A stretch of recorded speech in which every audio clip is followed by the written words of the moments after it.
All right, bro. Nice. How you doing, man? First of all, congratulations, Thank you. man. Thank Coming you. up here to the North, man. Oh, thank you. I'm from the States as well, so. Oh, you from where? I'm from right outside of Philadelphia, a town called Westchester. Okay. Buffalo. I've been up here for a long time. Are you from Buffalo? American too. Wow. Oh, so both of you guys are like not cool enough for like Philly, or you're definitely not cool enough for New York. Buffalo is not New York. You know, Buffalo is just Buffalo. We just said, I wanted to say Western New York. That's what we Nah, usually say. there's no West. I would have been like Buffalo. Buffalo. Yeah. That's all Or they want. Albany. I was like, I couldn't hang out in Philly too tough, man, because they fight a lot. And, they fight. They shoot. Yeah. And I moved to Boston I lived in Boston for 7 years. Nice. Boston's cool. I like Boston. I hate their teams, but I like Boston. Yeah, I know. I hate the Patriots. I'm so happy they're not in the playoffs. Yeah. I'm so happy. Are you a Buffalo Bills fan? Of course. It's Oh, I just want to hug you. it's so sad. I want to hug you. It's tragic. There's 5 those Super Bowls you guys went to and didn't win one. Yeah. That's just a It is. bad. We should talk about it for a long time. Jim Kelly is he says he's alcoholic. I understand. I'm gonna buy him a drink. There's a reason the bars are open so late. You have to be. Yeah. It's pretty bad. It's abysmal. It's sad. Sorry. Congratulations on this movie, man. Thank you. I mean, it's really funny. Thank you. I really enjoyed it, and I'm wondering, since you produced and you wrote it, it was, what, of course you worked with your brothers on Scary, in the Scary movie. What was your thoughts coming into this? Like, how did you want to, finally? I wanted to do exactly the same. I want to stay in the tradition of how we do it, and I'm a disciple of the Comedic School of Comedy, and it's to be fearless, to be inclusive, to be funny, and not to have any vanity, and create great characters, have a good story that people can invest in, and then just go balls to the wall comedy and be fearless in it. So I wasn't trying to do something different. I was just trying to do some of the same, just a different way. How is it? How was it working on your own? And what did you bring to the table? That Great. I ain't got to split a check. Holla. That's all me. It was great working on my own, especially working on my own and doing this. This is different. Yeah. I did an independent movie, and I mean, which is great because in its own way, it makes me somewhat of a pioneer for the family to go, hey guys. We've been doing it through the studios. Now here's a way we can do it independently, and here's how you do it, and here's the business of that. So it actually was maturity for me. You come from a very comedic family. You're very talented. When you were coming up, was comedy something that came to you naturally, or was it something you really had to work on? Natural. It's like we were just born with it. Like I popped out the vagina funny. I think my mom has joke tellers in her vagina, just like, just filling us with jokes. Like my dad's sperm, like, gotta be like some of the funniest sperm ever. It's silly putty. You've the movie, I think, is different than there's a different type of comedy than doing stand-up, and I noticed while in the movie, it's not really pop culture references. You're going after some sort of institutions or things that are going to live on for a long time. There's no jokes that are fleeting, and you look at, you talked about Scary Movie, and the later ones, the one coming out soon, it looks like 15 minutes of fame joke after that. Mm-hmm. I'm curious about why. I mean, when you realized how to do this kind of the spoof or the parody or the movie. How you figured out the framework and how you've done it so well, and why yours is better than all the others? I just think that there's a formula that me and my brothers just know, like and it's just how we see the world. It's our brand of humor. It's a flavor. It's like we can all make like some fried chicken, and we could have the same ingredients. Mine will taste a little differently. I sprinkle my garlic powder on a little bit heavier than you do yours. It's just, you can try, but at the end of the day, you're not going to be able to do what I did. My experience, our experience from life, where we grew up, the projects we grew up in, the melting pot that was around us, the community that, that we were raised in and bred in, the characters that we've seen our whole life, I can watch a movie, and from that movie, I'm seeing a whole nother movie than you're seeing, because my eyes are different. Now, me and my brothers, we may see similar stuff, but even that's different.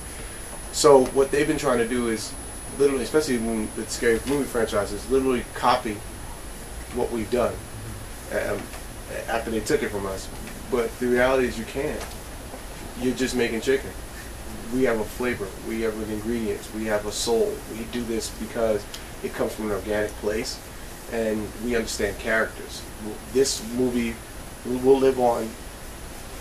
If we, I guarantee you, decades. Like Don't Be a Menace, and Scary Movie, because it's funny characters that have some depth, that say something that you would be probably thinking yourself to say. It's deeper than what's funny. Lindsay Lohan driving into people. It's like nobody's gonna know who she is 10 years from now. It's like pop culture reference to movies. That's a dead.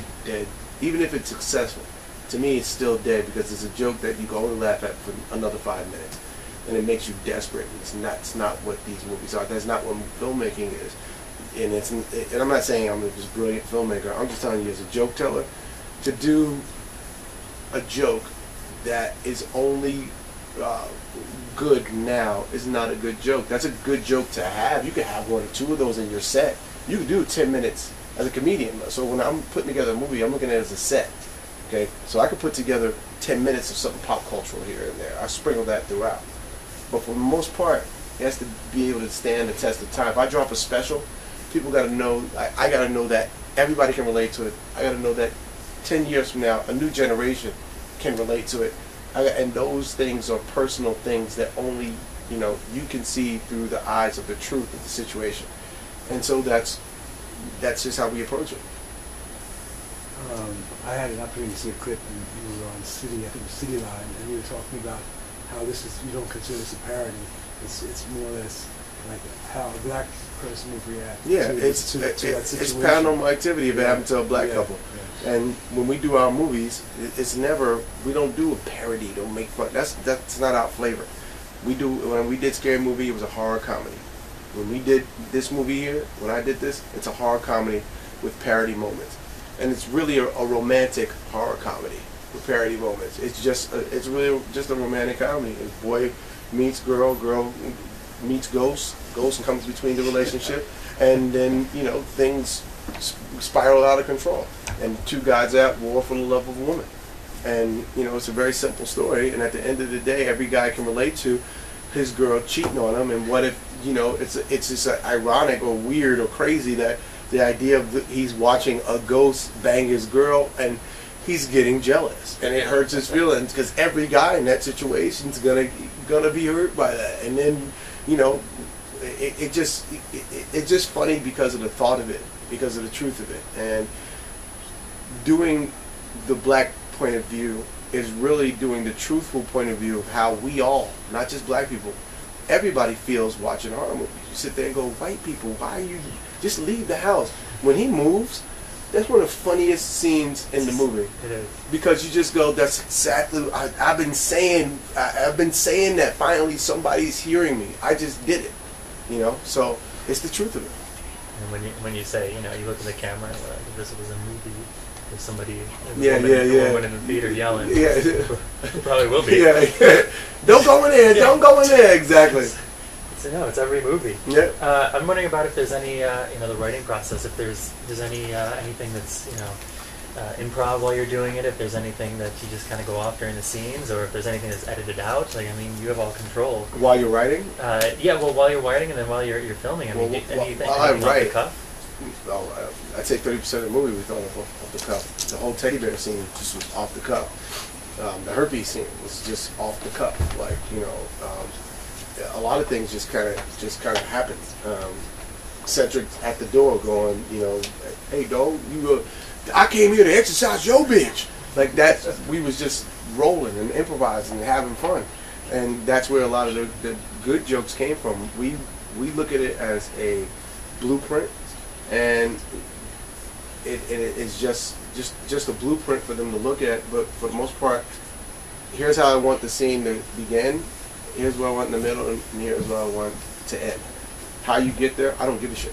let's have some fun, but just know I need this. This is your intention, and this is your obstacle. Now let's have some fun.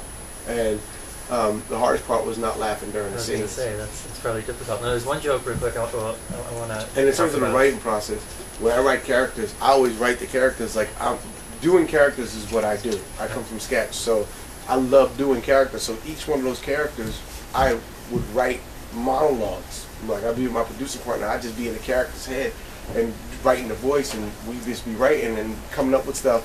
And I would literally do the character. Like I write the movie like as if I'm going to play each one of those characters, so that they're all funny. And I feel like when it comes to my character, I'll find the funny. But I was everybody's straight man. But I write rich characters. That's just what I do. One joke in the film sort of relates to that, and it's I think is one of the funniest jokes in the film. It's when you're talking to David Koechner, and he's just like, "Can I say it?" Oh, the N-word, yeah. And it's just that it's really funny. And why is that funny? And to his point, because it's the truth of the N-word. You know, it's just like, y'all say it, why can't we say it? You know, white people go, first it was y'all word, y'all made it up. You know, this was y'all made it up, we took it from you and made it cool. You know, it's like chains. White people put chains on brothers back in the day, and we took the chains and made gold chains out of them. And it's just what we do with our pain. Black people have this thing where we can go through the most craziest thing and find a positive spin and make the most painful thing something cool. We took the N-word and we turned it into a term of endearment. The word that we used to fight and die for and used to be ridiculed, but now we use as a term of endearment. And I think but that's how we do it. And I think sometimes, look, there's situations where, like, I grew up in the hood where some of the white boys I grew up with and some of the Puerto Rican dudes be like, "Oh, what's up, my nigga?" And that don't bother me. Because the connotation of the word, you know, I know what they mean by that. And that, you know, but if some just random white guy, "Hey, nigger," it's a, what? The same situation. It's the denotation versus the connotation. What do you mean by that word? And if, you know, you could say hi, it'll make somebody want to fight. If you say it the wrong way, it's just like hi. What you mean, motherfucker? Hi. You know, so it's just the word. There's been a lot of controversy around Django Unchained, and I was wondering what's your take on Tarantino.